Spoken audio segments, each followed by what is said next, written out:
Good morning. Good morning. I'm Rick Bliss. I'm the Director of Religious Education at First Unitarian, and it is a time for all ages.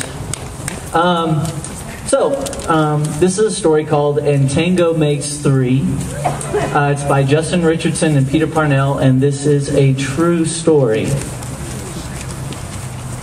We have... Yes. Okay, good. In the middle of New York City, there's a great big park called Central Park. You may have heard of it. Children love to play there. It has a toy boat pond where they can sail their boats. It has a carousel to ride on in the summer and an ice rink to skate on in the winter. Imagine that. Best of all, it has its very own zoo. Every day, families of all kinds go to visit the animals that live there. But children and their parents aren't the only families at the zoo. The animals make families of their own. There are red panda bear families and mothers and fathers and furry red panda bear cubs. There are monkey dads and monkey moms raising noisy monkey babies. There are toad families and toucan families and cotton top tamarin families too. And in the penguin house, there are penguin families.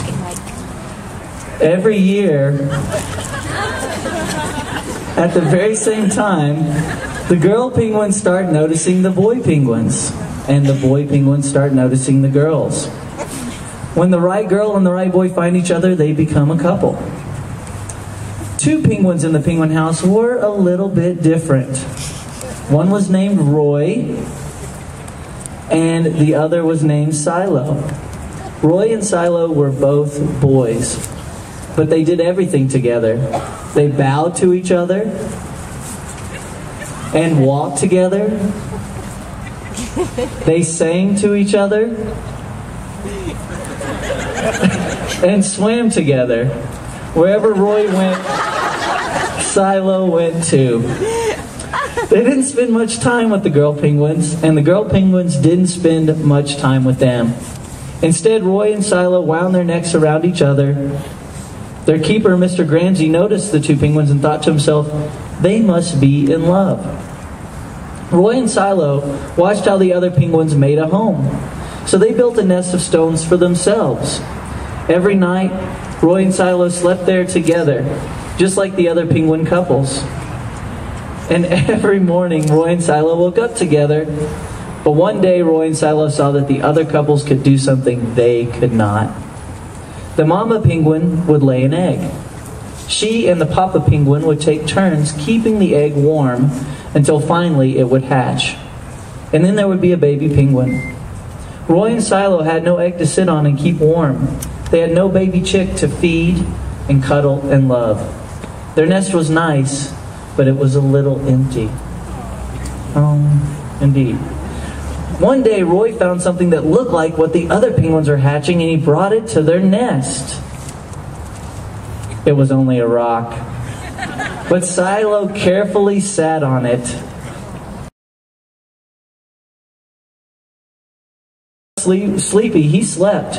And when Silo was done sleeping and sitting, he swam, and Roy sat. Day after day, Silo and Roy sat on the rock, but nothing happened. Then Mr. Gramsci got an idea. He found an egg that needed to be cared for, and he brought it to Roy and Silo's nest. Roy and Silo knew just what to do. They moved the egg to the center of their nest. Every day they turned it so each side stayed warm. Some days Roy sat while Silo went for food. Other days it was Silo's turn to take care of the egg. They sat in the morning, they sat at night. They sat through lunchtime and swim time and supper. They sat at the beginning of the month, and they sat at the end of the month, and they sat all of the days in between. Until one day they heard a sound coming from inside their egg. Beep, beep, beep, beep, it said.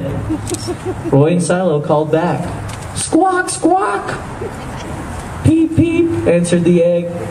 Suddenly a tiny hole appeared in the eggshell, and then, crack!